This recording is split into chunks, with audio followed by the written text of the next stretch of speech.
Committee और ये गठित हुई थी। आप बता दीजिए, आप लोगों के पास सारा रिकॉर्ड होता है। बीते दिनों, बीते वर्षों में जहां जहां इस प्रकार की भगदड़ में जाने गई, कितनी कमेटियां गठित हुई। ये 2 दिन बाद कोई चर्चा नहीं होगी। मैं जानता हूं ये देश हादसों का देश, मैंने बार बार कहा। यहाँ आए दिन हादसे होते, कभी ट्रेन में, कभी यहाँ। एसओपी कोई चीज हुआ करती है क्राउड मैनेजमेंट की। आईटी और ये गठित हुई थी।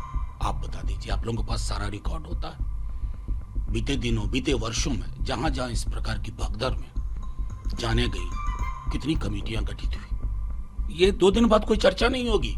मैं जानता हूं ये देश हादसों का देश, मैंने बार बार कहा। यहाँ आए दिन हादसे होते, कभी ट्रेन में, कभी यहाँ। एसओपी कोई चीज हुआ करती है क्राउड मैनेजमेंट की। खुली छूट है इस देश में। धर्मान्धता की एक ऐसी बयार बात चली है, कोई भी है कुर्सी लगा करके प्रवचन कर रहा है। क्या वहां के लोकल एडमिनिस्ट्रेशन को नहीं पता था इतने लोग आएंगे? क्राउड मैनेजमेंट एक बेसिक इंग्रेडिएंट होता है, उसके बारे में कोई सोच नहीं। ये सब आई वॉश है कि 2 दिन खबरों में ये बताओ कि हमने कमेटी गठित कर दी, ये मुआवजा दे दिया 2 लाख का, हो गया खत्म। सैकड़ों जाने गई। उन घरों में मुआवजे से वो व्यक्ति वापस नहीं आता। ये संवेदना हमारे अंदर की मर चुकी है। लेकिन उत्तर प्रदेश के मुख्यमंत्री योगी ऐसे कुछ लोग ऐसे हैं जिनकी टेंडेंसी है कि इस तरह के पेनफुल इंसिडेंट्स पर भी पॉलिटिक्स करें। नहीं, हम सवाल ना पूछें, लोगों की जानें चली जाएं और हम कहें कि नहीं सब कुछ बहुत बेहतर है। मतलब आदित्यनाथ जी, आप चाहते क्या हैं? विपक्ष क्या करे? मुंह पे सेलोटेप बांध के बैठ जाए या आपसे सवाल करे ताकि आगे ऐसी कोई घटना ना हो? लेकिन हमें पता है आप लोगों को कोई फर्क नहीं पड़ेगा। बहुत बड़े लोग हैं आप लोग, ये छोटे लोग मारे गए जिनकी गिनती सिर्फ आंकड़े में होती है। 127, 126, कहानी खत्म। सर, एक आखिरी सवाल है झारखंड से जुड़ा कि हेमंत सोरेन को बेल मिल गई है और हेमंत सोरेन के दोबारा मुख्यमंत्री बनने का रास्ता साफ हुआ है। हालांकि जो विपक्ष में पार्टी है वो इस चीज पर सवाल उठा रही है कि ये मुख्यमंत्री बदलने का खेल है। नहीं, मैं तो ये कहूंगा कि हाईकोर्ट ने जब जजमेंट दिया उसको पढ़ा है बीजेपी वालों ने। करारा तमाचा है उन लोगों पर जो एजेंसीज का दुरुपयोग नहीं कहूंगा, सदुपयोग कर रहे हैं विपक्ष को साधने में। सदुपयोग ईडी, आईटी, सीबीआई का।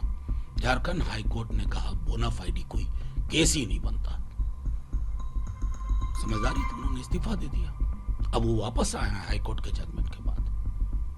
जाहिर है कि पूरे गठबंधन, महागठबंधन ने तय किया है कि वो मुख्यमंत्री का पदभार संभाले। इसमें दिक्कत कहाँ है? बल्कि उस हाईकोर्ट के जजमेंट के बाद आपको अपनी सेंट्रल लीडरशिप को बोलना चाहिए। नहीं, 11,000 एफआईआर के बाद वो कह रहे हैं चीजें नॉर्मल हो रही हैं। अगर नॉर्मल हो रही हैं तो देश के प्रधानमंत्री मणिपुर क्यों नहीं जा रहे हैं?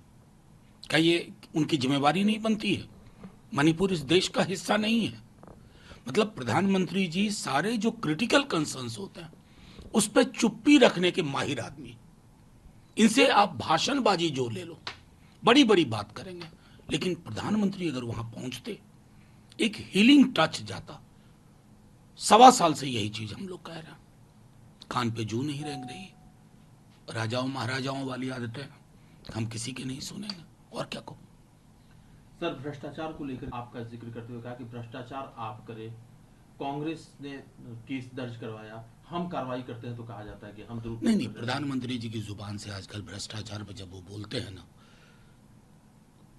हंसी भी आती है, दुख भी होता है।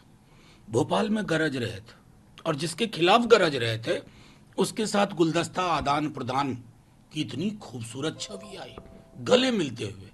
और उनके गठबंधन के हिस्सा है महाराष्ट्र में, नॉर्थ ईस्ट के एक राज्य के बारे में मैं कितने उदाहरण गिना दूं। प्रधानमंत्री जी, आपने एक पद्धति विकसित की है कि भ्रष्टाचार के खिलाफ तब तक लड़ूंगा जब तक वो भ्रष्टाचारी मेरे पास ना आ जाए। आपके पास गया तो भ्रष्ट आचार शिष्टाचार में तब्दील हो रहा है। ये आपकी कलई खोल देता है। लेकिन प्रधानमंत्री जी तो कहते हैं कि विपक्ष में जो दल पॉलिटिक्स कर रहे हैं। नहीं, डबल स्टैंडर्ड पॉलिटिक्स कौन कर रहा है? प्रधानमंत्री जी को खुद अपने भाषण सुनने चाहिए। भैंस मंगलसूत्र मुजरा कौन कर रहा था चुनाव में भाई? विपक्ष ने तो नहीं किया। विपक्ष तो इस किताब, इसकी संवेदनाओं के आधार पर लड़ रहा था। कौन कह रहा था कि टूंटी काट लेंगे, तोड़ ले जाएंगे, बिजली काट देंगे? प्रधानमंत्री जी को अपने भाषण सुनने चाहिए। गरिमा का जो स्खलन हमने देखा है वो चिंता का विषय होना चाहिए। उस पद की के लिए भी उनको चिंता होनी चाहिए। सर कल जिस तरह से विपक्ष खड़गे साहब कह रहे हैं कि प्रधानमंत्री जी गलत तथ्य सदन के सामने रख रहे थे, लेकिन ये जो वॉकआउट का रास्ता है इसको नहीं, सत्ता पक्ष क्रिटिसाइज कर रहा है। विपक्ष का कहना है कि प्रधानमंत्री जी नहीं, वॉकआउट कभी भी एक एक्सट्रीम स्टेप होता है, क्यों लिया जाता है। मैं सुन रहा था जब राहुल जी बोल रहे थे लोकसभा में, तो तकरीबन 5-6 मिनिस्टर, खुद प्रधानमंत्री जी 2 या 3 बार और अमित शाह जी 2 या 3 बार उठे। उसी तरह के क्लैरिफिकेशन की हमें आवश्यकता थी। एलओपी का पद बहुत गरिमामय पद होता है, उनको मौका मिलना चाहिए था क्लैरिफाई करने के लिए, क्योंकि प्रधानमंत्री जी की आदतों में शुमार है मैं कुछ भी बोल के निकल जाऊं, कोई उस पर इंटरवीन ना करे, कोई उसको रोकने की कोशिश ना करे। तो ये चीजें संसदीय लोकतंत्र में नहीं चलती। पक्ष और विपक्ष मिलकर संसद बनती है, और 240 वाला जो मैंडेट है ना प्रधानमंत्री जी, वो संदेश है लोकतंत्र में सामूहिकता को बहाल कीजिए। आप एनडीए बोलने लगे, अब मोदी नहीं हो रहा है, तो उसी तरह से ये भी सोचिए कि विपक्ष आपका शत्रु नहीं है, वो इंटरवीन करेगा, आप संतुष्ट नहीं है फिर क्लैरिफाई करिए। ये पद्धतियां। सर हाथरस की घटना हुई थी, हाथरस को जो मुआवजा दिया गया वो अपनी जगह पर एक है, सवाल दूसरा है कि इस तरह की घटनाएं क्यों होती है। तीसरा चीज है इन्हीं सवालों का जवाब तलाशने के लिए कि ये घटना क्यों हुई। 3 सदस्यीय कमेटी बनाई गई, जुडिशियल इंक्वायरी के आदेश दिए गए हैं।